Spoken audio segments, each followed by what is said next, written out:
This is kind of a sad story, kind of a crazy story. I know that God is present throughout this story. It's a story about a woman who was abused, missionaries being kind of scared while doing ministry, and a man who, while drunk, killed all of his own dogs. Um, a couple years ago, we had a homeless friend, and he was a great friend, and he helped us, and we would help him. And he helped us partly because he was always looking for homeless people to help, and he was kind of introducing us into people. And something happened where the long time area where he'd been homeless, he started feuding with everyone. He was on the bad side of the cops, on the bad side of the other homeless people.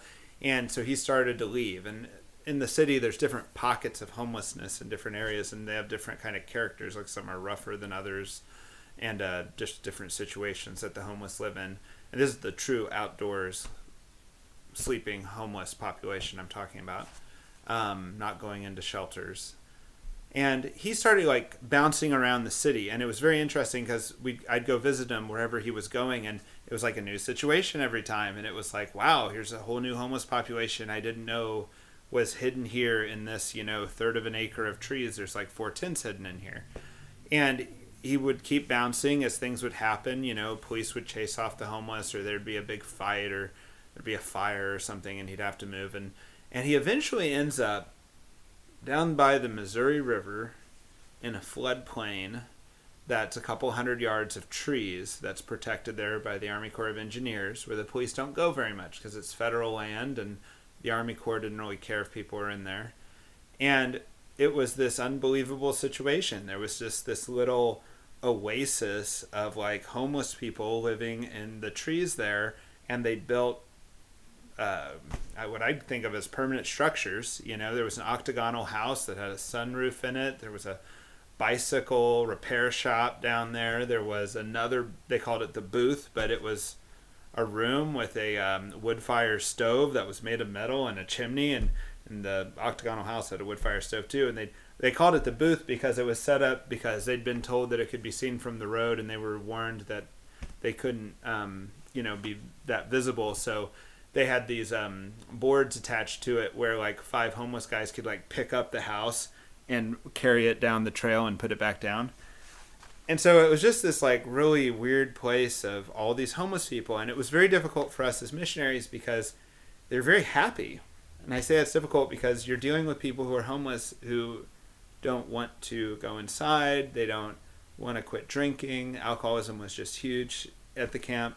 They were just very happy, and I'd go down there and visit, and I wouldn't do anything. I'd just visit. I'd say hi. I'd really good to meet everybody. Might help them out with something small, trying not to just enable people to live outside forever, but just be there, present. And it took like a month or two before the community started to unwind, because it didn't make sense to me. I was like, everyone's outside, everyone's drunk all the time. How can this just be a new Shangri-La or something like that, right?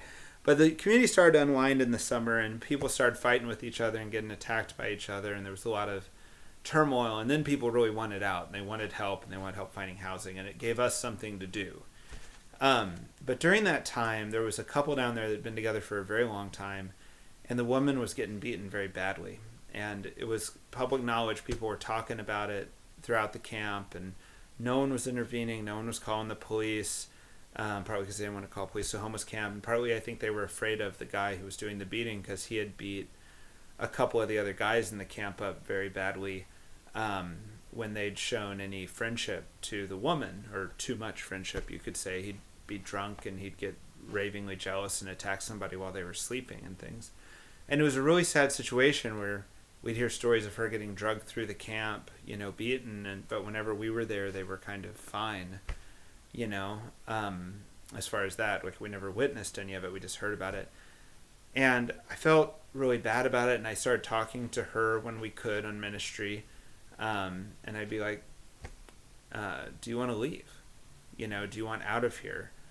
And it turns out that she's from a very remote place that I don't want to tell because, I don't want her family and everyone to, I don't want her to be so identifiable, but she was from an extremely remote place, and she had a family and she had kids, and she'd left them to be with this guy who was just being so bad to her, but was also just very passionate about her too. And she was really bad alcoholic, and that's probably why she stayed in the relationship. And it was very unsafe. Like the whole thing felt very unsafe. Like I didn't like talking to a woman to try to help her get out of that situation, knowing that I'm then walking into the woods with usually a female volunteer, worried that I'm going to get struck by the guy. But we felt like we needed to do something, so we did, and we kept talking to her, and we're like, okay, well, are you really going to leave if we help you get out? Like, if we buy a plane ticket to your home, are you really going to get on that plane? Because we can't. It was so remote. It was like the only option was non-refundable plane tickets, and it was like, are you really going to do this? And she said, yes, yes, yes. And so as we built confidence with each other, we had a whole escape plan. And the escape plan was, we're going to buy the ticket. We're going to come, basically 6-7 hours before the flight. We're going to bring her to buy supplies. We're going to have supplies for her, like changes of clothes. I mean, she's coming out of the forest. She's going to need a shower. She's going to need, frankly, the type alcoholic she was, she needed alcohol to make the trip. And we had it all set up, and I was really worried about it, and we were going to meet in a public place, but I still brought along two of kind of the biggest guys that were associated with our ministry. One was, an army guy, and one was just a big guy. And I've never had to do ministry like that before or since. I've never I hate to say it's like brought muscle to go do ministry or whatever, but it was like, I felt we're going to try to extract this woman. I don't want to go down there alone. I don't want to go down there with a female volunteer. I want to go down there with these two big guys. So we did. And we go to the pickup location, which is a truck stop, and she's not there. And the homeless guy's there, and he says, she asked you to go pick her up down in the camp. I'm thinking, no, I do not want to walk into the woods where you guys live and come get you out when we're taking you away from an abusive relationship. I was upset, So we did, because we had this big plane ticket of this plane that's going to leave in 6 hours, So we go down there, and I pull off the road, and we have to walk down the levee and into the woods, up the trail. And the closer I get down there, I'm starting to hear stuff happening, like in the woods. And there's this huge prayer service happening. And by huge, I mean like maybe a dozen homeless people and a half dozen people from a Baptist church that was pretty active in the area. And they're having this prayer session, and this guy's preaching who I'd never met before. I kind of knew the leader of that Baptist group, but I didn't know this guy who was giving this talk. And this guy is just talking passionately, and everybody's in a circle, and as soon as they see us in the background, the Baptist group kind of acts like we're not there, which was fine with me. And the homeless kind of look up at us, know we're there. They're being very respectful to the preacher, and the woman who we're there to pick up is slowly going around the circle, hugging everyone in the circle and saying her goodbyes. And the Baptist preacher's just like going. And I'm calling him Baptist preacher, and that's not right. He was a Baptist guy who probably was a preacher, not a preacher of a church at all. He was just someone who had like a witness testimony, but his witness was about being a horrible alcoholic, and he's down there at the river telling people about being a horrible alcoholic and how there's hope, and he's getting to the climax of his preaching, and I'm sitting on top of the hill right above the little clearing where they're having this little prayer session, and just waiting for her to finally get done saying all her goodbyes and come up. And her boyfriend comes up during this time and is so thankful, and he's so happy that she's going to get to go home and see her kids, and he's so thankful to me for doing this, and he's crying because he doesn't want to say goodbye to her. And I'm here with one of my big friends because I'm scared of him.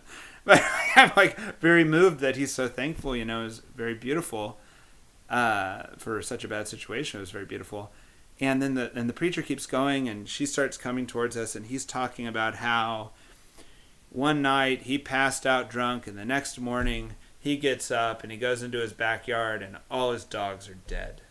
And he had brutally killed all his dogs while he was roaring drunk. And he just lost his mind because he loved his dogs, but somehow when he was drunk, I don't know why he did it. He didn't know why either. But it was this really weird preaching that was happening while we're bringing this woman out of the forest. And we bring her back to the car, and her boyfriend's still there saying goodbye. And he's begging to go with her to the airport. And I'm just like, can't. I just had to say, no, that's not happening. And we got in the car and drove her to the airport. And I don't know if it's clear to anyone, including me, like why that day went the way it did. The thing that was most striking to me, though, was how fearful I was to do this piece of ministry and how much I wanted God to help, and how weird and good. It was weird, but it was so much better than any way I could plan that there was a church service happening as we were taking her out, and her boyfriend's reaction was so different than what I would have ever thought. And if you want to know kind of what happened in the rest of this story, you could watch a video called Flannery O'Connor Moments, where there's kind of a couple years later the story resolved in a different way than we had hoped. So that's the story, and she did get on the plane and she did go see her kids and her family.